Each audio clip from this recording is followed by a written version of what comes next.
Hello everybody, this is Yes Pandit here and I welcome you all to the Catalyst Group YouTube channel।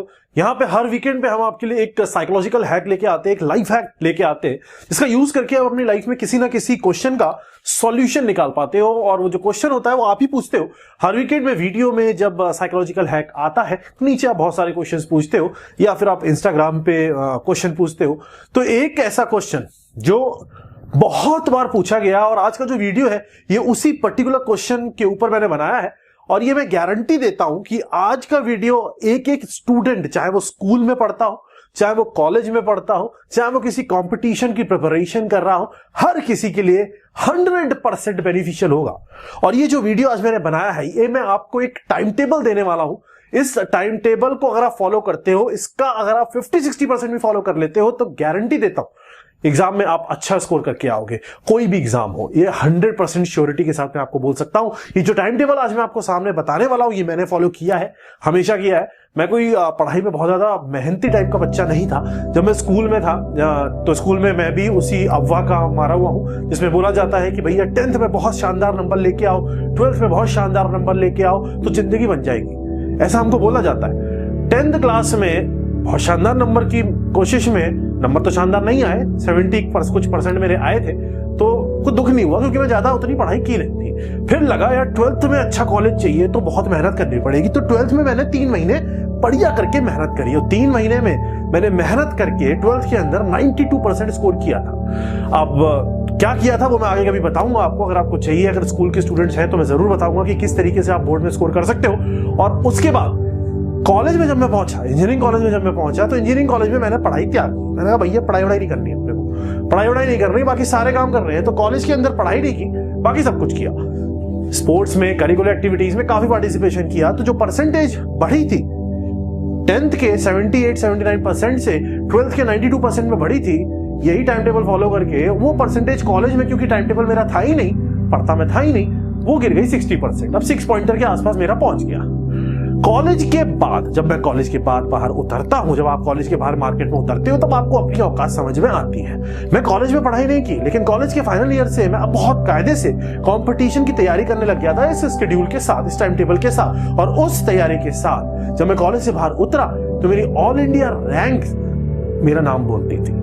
जैसे IAS के अंदर मेरी rank आई थी 144, gate के अंदर आई थी 6, यूपी की एचडीबी, एक यूपी हाउसिंग बोर्ड का एग्जाम होता है उसमें आई थी 1। ऐसे बहुत सारे एग्जाम्स मैंने दिए थे, मुंबई मेट्रो का बहुत सारे दिए थे। मैंने हमेशा एक चीज स्टूडेंट्स को बोली, आपकी परसेंटेज कोई मैटर नहीं करती, आपका कॉलेज कोई मैटर नहीं करता, ये सत्य है बेटा। आजकल बहुत सारे लोग बोलते हैं स्कूल में ये करा देंगे, स्कूल के लिए हम ये पढ़ा देंगे, वो पढ़ा देंगे। स्कूल में परसेंटेज मैटर नहीं करती, कॉलेज में परसेंटेज मैटर नहीं करती। मैटर करता है आप जब मार्केट में खड़े होते हो तो आपकी वैल्यू क्या है, आपको क्या वैल्यू असाइन की गई है, आप क्या टैग लेके घूमते हो, क्या जॉब लेके घूमते हो, कितना कमाते हो, ये बात बोली जाती है। तो आज का ये शेड्यूल, ये टाइम टेबल है, ये आप जिस भी स्टेज पे खड़े हो आपकी इंप्रूवमेंट 100% देगा। ये टाइम टेबल समझाने से पहले मेरे कुछ पॉइंट्स हैं, 6 पॉइंट है जो मैं सबसे पहले आपको बताना चाहता हूं, जो आप एकदम गांठ बांध के अपनी पॉकेट में डाल लो। वो पहला पॉइंट ये है कि किसी भी सिलेबस को जब आप कवर करते हो, whether it is school syllabus, whether it is like college syllabus, curriculum और यूपीएससी सिलेबस, एसएससी सिलेबस, किसी भी कंपटीशन, नीट, जेईई, किसी का भी सिलेबस हो, remember one thing, only 20% of the syllabus is the most important one, and वो जो 20% होता है उसको आपको 10 बार पढ़ना होता है। 20% सिलेबस ढूंढना होता है और वो 20% सिलेबस जो सबसे इंपॉर्टेंट होता है उसको कम से कम 10 बार रिवाइज करना होता है। 10% सिलेबस जो होता है वो बहुत ज्यादा इंपॉर्टेंट नहीं होता है, बट उसको 5 बार रिवाइज करना होता है क्योंकि वो 20% से कहीं ना कहीं रिलेटेड होता है। बाकी का जो 70% बच रहा होता है वो यूजलेस होता है, टाइम वेस्टिंग होता है, सिर्फ और सिर्फ किताब का मोटापा और आपकी जेब हल्की करने के लिए बुक्स में डाला जाता है, एग्जाम में वो नहीं आता है। Now what you have to do is that you have to find out the 70, 10 and 20%। Basically आपको सेलेक्ट करना होता है, 20% निकालना होता है। उसके लिए मैंने एक वीडियो बनाया हुआ है कैसे निकाला होता है, वो लिंक आपको मिल जाएगा, उसको देख लेना। प्लेलिस्ट में जाना, बहुत सारे साइकोलॉजिकल हैक देखेंगे, उसको देखना, आपको अच्छे लगेंगे। नेक्स्ट जो मेरा सेकंड पॉइंट है, बहुत ज्यादा है इंपॉर्टेंट, वो है रिटन नोट्स आर यूजलेस। आप जो थ्योरी लिखते रहते हो वो भैया मैंने पहले ही मना किया है, एकदम यूजलेस होती है। नोट्स बनाने हैं तो शॉर्ट नोट्स बनाओ, नोट्स बनाने हैं तो माइंड मैप्स बनाओ, नोट्स बनाने हैं तो फ्लैश कार्ड्स बनाओ, वो भी प्लेलिस्ट पे मिल जाएगा। लेकिन थ्योरी मत लिखो, तीसरा जो इंपॉर्टेंट पॉइंट है वो है कभी भी किसी भी टॉपिक को अगर आपको दिमाग के अंदर परमानेंट फिट करना है तो कम से कम 3 बार रिवीजन चाहिए होगा। ज्यादा बार कर लो तो it's well and good, but कम से कम 3 बार तो करना ही होगा। चौथा पॉइंट ये है कि जो प्रीवियस ईयर्स होते हैं वो सब कुछ होते हैं। प्रीवियस ईयर किसी भी एग्जाम का एक समझ लो मतलब सब कुछ ही है वो, या फिर आप कोई सैंपल पेपर ले लो वो भी सब कुछ है। तो हमेशा प्रीवियस ईयर और सैंपल पेपर्स को अपना बेस बना के चलना। जब मैं ये स्कूल वाले एग्जाम में अच्छे नंबर लेके आया था ना 12th में, तो 3 महीने में मैंने सैंपल पेपर एकदम बढ़िया करके रट्टा दिए थे, ऐसे मान लो है। उसके भी मैं अलग से बताऊंगा आपको क्या करना होता है। पांचवा जो रिटन एग्जाम्स होते हैं, कन्वेंशनल सब्जेक्टिव एग्जाम्स होते हैं, उसमें आपकी राइटिंग स्किल्स बहुत इंपॉर्टेंट होती हैं। राइटिंग स्किल्स का मतलब होता है आप आंसर को बहुत प्रॉपर तरीके से पिरो के लिख रहे हो। पिरो के लिखने का मतलब होता है इस लाइन के बाद ही ये लाइन आएगी, इस पर्टिकुलर चीज को एक्सप्लेन करने के बाद ही ये एक्सप्लेनेशन आएगी। तो वो कैसे पता लगता है? वो पूरा पैराग्राफ आप रट तो सकते नहीं हो, तोते तो हो नहीं, तो उसके लिए आपको यूज करना पड़ता है कीवर्ड टेक्निक। ये भी मैंने प्लेलिस्ट में बताई हुई है, कीवर्ड टेक्निक मैंने एक्सप्लेन किया हुआ है। और जो लास्ट पॉइंट है वो है कि जहां भी आप पढ़ते हो वो साफ सुथरी जगह होनी चाहिए। लास्ट टाइम मैंने बताया था स्टडी करने का तरीका, तो बच्चे मुझे बोल रहे हैं सर हमारे पास तो कमरा ही नहीं है। अरे भैया कमरा नहीं है कोई दिक्कत नहीं है, हमारे पास भी नहीं था। कोना पकड़ लो, कोना साफ कर दो, वहां कुर्सी मेज डाल लो, वहां बैठ जाओ, लेकिन कोना साफ रखना, कोने में कूड़ा मत रखना, खुद बैठ जाना बस जाके। कोना खाली कर लो, उसको पकड़ लो, कोई दिक्कत नहीं, कमरा नहीं है, चाहिए भी नहीं कमरा, कोना चाहिए है। तो ये जो 6 पॉइंट है ये तो आपके समझ लो प्री रिक्वायरमेंट है, ये तो आपके दिमाग में फिट होना चाहिए। अब आ जाओ अपने टाइम टेबल के साथ, बहुत बढ़िया टाइम टेबल बताऊंगा। जिंदगी ये जो उम्र होती है, ऐसे मान लो जैसे एज में आप लोग चल रहे होगे, जो लोग ये वीडियो देख रहे हो, उस एज में पढ़ाई भी करनी है, उस एज में करियर भी बनाना है और उस एज में लाइफ भी जीनी है, सब कुछ करना है। ऐसा नहीं करना कि भैया 12 घंटे पढ़े जा रहे हो, इतना नहीं पढ़ना, दिमाग में इतना नहीं जाता। दिमाग 6 घंटे के ऊपर की चीज लेता ही नहीं है, तो डालना ही नहीं उसके अंदर कुछ भी। ध्यान रखना है इस चीज को। तो मेरे इस टाइम टेबल को आप बहुत ध्यान से सुनोगे और अगर आप नोट करो तो बहुत अच्छी बात है। थोड़ा बहुत आगे पीछे अपने हिसाब से मैनिपुलेट कर सकते हो, इसको एडजस्ट कर सकते हो, बट स्टिल जो मैं बता रहा हूं अगर कोशिश करोगे तो बहुत ही आपको इससे फायदा होगा। बट अपने अकॉर्डिंग थोड़ा बहुत एडजस्टमेंट कर लेना, क्योंकि हर किसी का जो रूटीन होता है थोड़ा बहुत तो डिफरेंस आता ही है। बात करते हैं सबसे पहले आपको उठना कब है। सबसे पहले आपको 5 बजे सुबह उठ जाना। 5 बजे सुबह उठोगे, अगर 21 दिन उठ जाओगे तो 22वें दिन से अपने आप उठने लग जाओगे। 5 बजे उठना बहुत बढ़िया चीज होती है। सुबह उठना बहुत इंपॉर्टेंट चीज होती है। रात सोने के लिए होती है, इसीलिए रात को अंधेरा होता है। कुछ लोग रात को जागते हैं, उनको उल्लू बोला जाता है। आप वो नहीं हो, आप सुबह उठ के पढ़ो तो बहुत ही शानदार आउटपुट आएगा। दिमाग खाली होता है, जो डालोगे वो फटाफट अंदर चलता चला जाएगा। सुबह 5 बजे उठना है आपको, अपने मुंह पे पानी वानी मार लेना है, मुंह धो लेना है, फ्रेश हो जाना है। एक केला खा सकते हो, एक एप्पल खा सकते हो, कुछ भी सुबह उठ के एक फ्रूट हल्का सा ले सकते हो। ब्रेकफास्ट जो फास्ट होता है वो हल्का सा ब्रेक होगा, ठूसना नहीं है। अभी सिर्फ एक केला खा लिया, एक एप्पल खा लिया, that is more than enough. हल्के से ओट्स भी ले सकते हो अगर आप चाहो तो, जरूरत नहीं है, केला बहुत होता है, मिल भी जाता है मार्केट में। 5 से 5:30 के बीच में आप ये सब चीजें कर लोगे, मुंह धो लोगे, अपना थोड़ा सा केला वेला खा लोगे और एकदम तैयार हो जाओगे बैठने के लिए। कोने पे बैठ जाओगे, जाके उड़ जाना है सुबह, ठीक। उसके बाद जो नेक्स्ट आपका सबसे पहला स्लॉट आता है 5:30 बजे से 7:30 बजे का।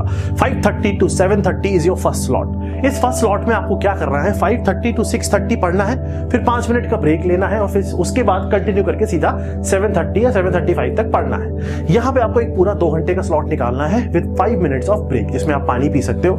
पढ़ने जब बैठो तो अपने साथ एक वाटर बॉटल लेके जरूर बैठना, पानी पीना जरूरी होता है, जिसमें आप बीच बीच में घूंट ले सकते हो। ये जो पहला स्लॉट है, इस स्लॉट में आपको सबसे डिफिकल्ट और टफेस्ट सब्जेक्ट जो आपको लगता है उस सब्जेक्ट को आप उठा सकते हो। अगर आप साइंस स्टूडेंट हो या आप यूपीएससी या किसी ऐसे एग्जाम की प्रिपरेशन कर रहे हो जिसमें बहुत ज्यादा कोई पर्टिकुलर सब्जेक्ट है, इसमें मैथमेटिकल कैलकुलेशंस इन्वॉल्व है, थ्योरम्स इन्वॉल्व है, या आपको टफ लगता है, तो आप सबसे पहले उस सब्जेक्ट को उठा सकते हो। ये 2 घंटे में आप उसके थ्योरी या जो भी कुछ आपके पास नोट्स हैं आप उसको पढ़ के शॉर्ट फॉर्म में बना सकते हो। आप डॉट लगा के, मैंने एक पढ़ने की रीडिंग टेक्निक भी बनाई हुई है, स्पीड रीडिंग, वो भी आपको हैक में मिल जाएगा, वो भी आप यूज कर सकते हो। तो ये आपका पहला स्लॉट होगा 5:30 से 7:30 बजे तक का, बीच में 5 मिनट का आरामदायक ब्रेक आप ले सकते हो। नेक्स्ट आ जाओ, आप 7:30 बज चुका है, 7:30 बजे से 8:30 बजे तक का आपको करना है वर्कआउट। वर्कआउट का मतलब होता है, आपको मैं नहीं कहता कि आप जाके जिम में बेंच प्रेस या डंबल प्रेस या फ्लाई या आप कोई और लैट या कुछ भी एक्सरसाइज करो, उसकी जरूरत नहीं है। आप बेसिक सी एक्सरसाइज करोगे, ये मैंने पहले भी बताया हुआ है। इसमें आपको कुछ नहीं करना है, आप एक जगह खड़े होकर जॉगिंग कर लो, एक जगह खड़े होकर आप जंपिंग जैक्स कर लो, कुछ इस तरीके से होते हैं। पीटी नंबर 5 आप जब स्क्वाट्स भी कर सकते हो। ये आप बेसिकली आधा पौन घंटा कर सकते हो। कंटिन्यूटी में आप चाहो तो कंटिन्यूटी में कर सकते हो। 20-20 के 3 सेट ले लिया करो हर किसी एक्सरसाइज के। थोड़ा सा आपके अंदर ब्लड सर्कुलेशन बढ़ेगा जो दिमाग तक भी पहुंचेगा। हर चीज वो ब्लड से चल रही है, ब्लड हर जगह पहुंचता है। दिमाग में भी अगर ब्लड प्रॉपर नहीं पहुंचेगा सर में, तो सर दर्द हो जाएगा, ना उस प्रॉपर इफिशिएंसी से ब्रेन काम कर पाएगा। तो ब्लड की बहुत रिक्वायरमेंट होती है, उसके लिए आपको ये जरूर करनी है एक्सरसाइज। एक्सरसाइज करने के बाद आपको क्या करना है? अब एक्सरसाइज करने के बाद आपने एक्सरसाइज कर लिया, मान लो आपने फॉर एग्जांपल 7:30 से 8 बजे तक एक्सरसाइज किया, आपको ज्यादा तो कर नहीं रहे। अब क्या करना है आपको? 8 से 8:30 के बीच में आप ब्रेकफास्ट कर सकते हो। ब्रेकफास्ट में एक्सरसाइज के बाद आपको क्या ब्रेकफास्ट करना है? एक्सरसाइज के बाद आप कोशिश करो कि हैवी प्रोटीन ब्रेकफास्ट करो। हैवी प्रोटीन आलू का पराठा नहीं होता है, हैवी प्रोटीन छोला भटूरा भी नहीं होता है। हैवी प्रोटीन में स्प्राउट्स आ सकते हैं, चने आ सकते हैं, ये सब चीजें आती हैं। अब एक चीज ध्यान रखना, एक एप्पल भी ले सकते हो साथ में। कार्ब जरूरी होती है प्रोटीन को डाइजेशन के लिए।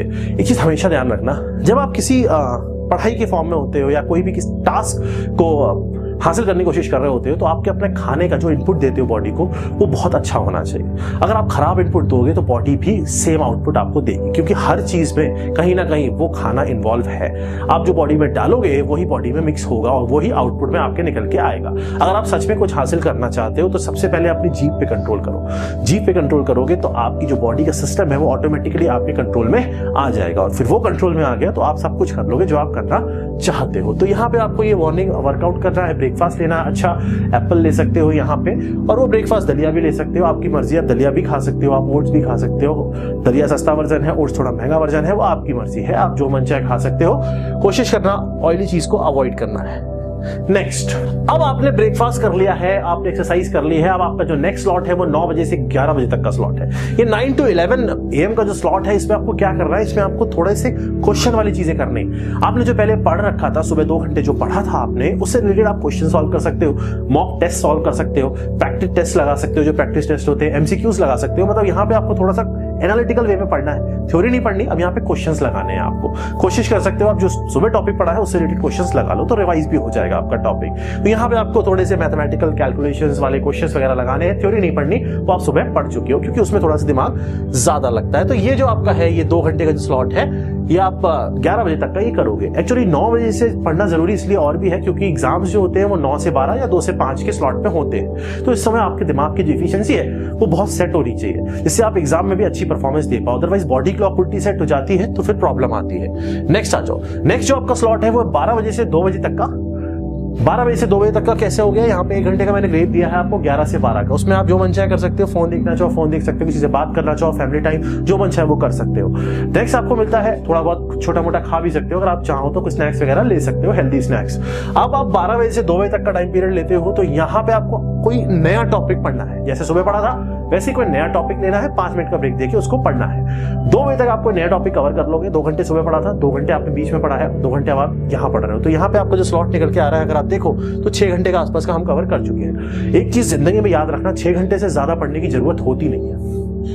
फिर भी अगर आपको लगता है तो आप पढ़ लो, लेकिन मुझे नहीं लगता 6 घंटे से ज्यादा जरूरत होती है। 6 घंटा मोर देन इनफ होता है, ठीक, अगर आप प्रॉपर वे में पढ़ रहे हो। यहाँ पे आप जब 2 बजे छोड़ देते हो, आपकी पढ़ाई हो जाती है, तो अब आप 2 बजे के आसपास अच्छा सा लंच खा सकते हो।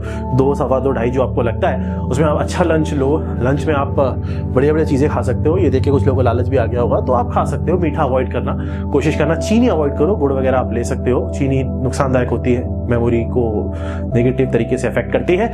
यहाँ पे आप खाने के बाद थोड़ा टहल टूल लो, इधर उधर मोबाइल देख लो, बात कर लो, और थोड़ा सा 15-20 मिनट का छोटा सा नैप भी ले सकते हो। छोटा नैप का मतलब 15-20 मिनट होता है, 15-20 घंटे नहीं होता कि सो दोपहर में उठो, अब तो अगले दिन उठूंगा, अब नहीं उठ रहा मैं। ऐसे नहीं करना आपको, कई बार हो जाता है ऐसा, लोगों से ऐसे हादसे हो जाते हैं, बट आपको ये हादसे से दूर रहना है। आपको 15-20 मिनट का नैप लेना है टहलने के बाद थोड़ा, क्योंकि खाने के बाद तुरंत बैठोगे ना पढ़ने तो पढ़ नहीं पाओगे। तो उससे बेटर ये है कि थोड़ा सा आराम कर लो और उसके बाद पढ़ाई कर लो, ठीक है। आराम करना है, यहाँ पे लंबा सोना नहीं है। उसके बाद आप सो के जब उठोगे तो थोड़ा फिर से मुंह धो लो, और उसके बाद आप 4 बजे से 6 बजे का एक और स्लॉट ले सकते हो अगर आप चाहो तो। ये कोई मैंडेटरी स्लॉट नहीं है, या आपके ऊपर डिपेंड करता है। अगर आप चाहो तो यहाँ पे 4 से 6 का एक स्लॉट और ले सकते हो। इसमें आप अगेन क्वेश्चन सॉल्व कर सकते हो, जो सेकंड वाला टॉपिक आपने पढ़ा था। थ्योरी आपने 2 घंटे सुबह पढ़ी थी, 2 घंटे बीच में पढ़ी। बाकी दोनों स्लॉट्स के अंदर आपने क्वेश्चन सॉल्व करे हैं, प्रैक्टिस की है चीजों के, चाहे वो सैंपल पेपर हो, चाहे वो टेस्ट पेपर्स हो, चाहे वो आपके नोट्स के क्वेश्चंस हो। उसमें आपने थ्योरी नहीं पढ़नी, क्वेश्चन लगाने हैं, अप्लाई करना है चीजों को सीखने के बाद। ठीक है, 6 बजे आपका खत्म हो जाता है ये वाला स्लॉट, और 6 बजे के बाद आता है सबसे खतरनाक और सबसे मजेदार स्लॉट, यो है जिंदगी जीने का स्लॉट। अब शाम को 6 बज गए, अब आपकी मर्जी, जो चाहे करो। मैं शाम को 6 बजे किताब छोड़ देता था, उससे पढ़ाई नहीं होती थी। उसके बाद मैं जो मन चाहे करता था, घूमता फिरता था दोस्तों के साथ। आपको टीवी देखना है टीवी देखो, आपको जो करना है करो, यू आर फ्री। आप 6 बजे से 10 साढ़े 10 बजे तक फ्री हो, जो मन चाहे वो करो, अच्छा खाओ, अच्छा घूमो फिरो, डिनर थोड़ा हल्का ही रखो तो बेटर रहता है। मजे करो आप, मतलब लाइफ एंजॉय करो, लाइफ को एकदम बर्बाद मत करो कि पढ़ ही जा रहे हो। उसके बाद 10 साढ़े 10 11 बजे तक सो जाओ, सुबह 5 बजे उठ जाओ। 5 से 6 घंटे की नींद मोर देन इनफ होती है, उससे ज्यादा की जरूरत नहीं है, क्योंकि आप बीच में भी 20 मिनट का नैप ले रहे हो, और 20 मिनट आप 30 मिनट बनाओगे ही बनाओगे। तो बेटर ये होता है आप 5 साढ़े 5 6 घंटा रात को सो लो, और बाकी बीच में आप 20-25 मिनट का नैप लेते ही हो। इतनी नींद बहुत होती है एक नॉर्मल इंसान के लिए। मैं आज के टाइम पे भी 5 घंटे सोता हूं, बस मैं 5 घंटे सोता हूँ। 12 बजे सो के 5 बजे मैं आज भी उठ जाता हूँ। उसके बाद 2 घंटे में वर्कआउट करता हूँ, उसके बाद मैं अपना रूटीन शुरू करता हूँ। तो आज भी मैं इसी रूटीन को फॉलो करता हूँ, यही सेम रूटीन है, बस फर्क ही हो गया कि मुझे पढ़ाई नहीं करनी होती अब, क्योंकि मैं पढ़ाई करके कुछ बन गया हूँ, समझ में आ गया होगा। तो ये कुछ अच्छा सा एक शेड्यूल था जिसको मैंने बताना था। और आपको एक चीज समझा देता हूँ, बहुत सारे लोग मुझे इन्वेस्टमेंट्स के बारे में पूछ रहे हैं कि सर इन्वेस्टमेंट कैसे करना चाहिए स्टूडेंट लाइफ के अंदर। तो इन्वेस्टमेंट की मैं एक 4 वीडियो की सीरीज लेके आ रहा हूँ। मैंने बहुत सारी जगह इन्वेस्टमेंट्स किए थे, और उन इन्वेस्टमेंट्स का रिजल्ट आज भी मुझे मिल रहा है। मैं बैठे बैठे अपना अच्छा आराम से चला रहा हूं। तो बच्चे स्टूडेंट्स बहुत सारे पूछते हैं सर कैसे करना चाहिए, तो मैं आपको समझाऊंगा उस चीज को। उसके लिए मैं 4 वीडियो की सीरीज लेके आऊंगा, 1 बाय 1 करके, वो आपको मिल जाएगी। पहला वीडियो आपको कल मिलेगा, तो उसको भी देखना, फायदा होगा। मैं कोशिश करता हूं जो चीजें मैंने एक्सपीरियंस की है लाइफ में वो आपको जल्दी बता दूं, जिससे आप कहीं ना कहीं और जल्दी उन चीजों को सीख के और आगे चले जाओ, लाइफ को अपना इजी बना लो। तो मिलते हैं नेक्स्ट सेशन के अंदर। कोई डाउट कोई कंफ्यूजन हो तो जरूर कमेंट सेक्शन में पूछ लेना। इंस्टाग्राम लिंक जो है प्रोफाइल का वो पहले ही कमेंट में मिल जाएगा, वहां जाके आप मैसेज कर सकते हो। कोई कंफ्यूजन हो तो डायरेक्टली पूछ सकते हो। खुश रहो, मस्त रहो, मोटिवेटेड रहो, लाइफ में हर चीज प्लानिंग करके करो, हमेशा सक्सेसफुल ही रहोगे। Thank you. Have you ever tried thinking why you are not able to qualify different examination? That is engineering services, GATE और state services। कभी सोचा है क्यों selection नहीं होता है? Let me tell you. Let me give you the basic introduction कि होता क्यों नहीं है। Let me explain you the things. The reason is that because these examination need a perfect analysis. Analysis means you should know everything. So here in Catalyst Group, in my classes, where I'll give you the analysis of the exam, I'll give you the theory lectures, I'll give you the question lectures. What will do, will complete each and every question in the class, previous year से उठा के expected questions तक सब कुछ हम class में कर लेंगे। जितने भी हमारे पास ऑनलाइन कोर्सेज हैं, चाहे आईएएस के लिए हैं, चाहे गेट के लिए हैं, चाहे एसएससी के लिए, और जो भी फैकल्टीज हैं, सारे फैकल्टीज गेट और आईएएस टॉपर्स हैं। अगर आप कैटलिस्ट ग्रुप ज्वाइन करते हो तो लेट मी टेल यू कि आपको क्या क्या फायदे मिलेंगे। Let's see that. पहली चीज आपको मिलेगी कि आपको एक्सपर्ट गाइडेंस मिलेगा, जितना भी फैकल्टीज का लाइव सेशंस मिलेंगे जहां पे आप फैकल्टी से अपने डाउट क्लियर कर सकते हो, फोन पे, व्हाट्सएप पे, आमने सामने बैठ के। सब फैकल्टीज के लिए आपके पास अपॉइंटमेंट होगा, आप उनसे डायरेक्ट डिस्कशन कर सकते हो। साथ में हम आपको नोट्स देंगे जो हमारे स्पेशल माइंड मैप्स की फॉर्म में नोट्स होते हैं, जिसमें आपको याद करना ईजी रहेगा। कुछ मोटिवेशनल सेशंस होंगे, प्रोग्रेस एनालिसिस होंगी, नोट्स होंगे, हम अपना स्टडी मटेरियल आपको प्रोवाइड करेंगे, बुक्स आपको प्रोवाइड की जाएंगी, आपको A to Z each and everything provide किया जाएगा। हर कोर्स में हमारे पास मिनिमम से मिनिमम 1000 लेकर 2000 लेक्चर्स हैं, depending upon the course which you are taking. अलग अलग हमारे पास कोर्सेज हैं, डिफरेंट कोर्सेज हैं जो आप कंबाइन करके भी ले सकते हो। तो everything we have for you. So I welcome you all to the Catalyst Group. Visit the link below. Call us for admissions. Our new version 1.1 is already launched and admissions are open under all our courses. Thank you.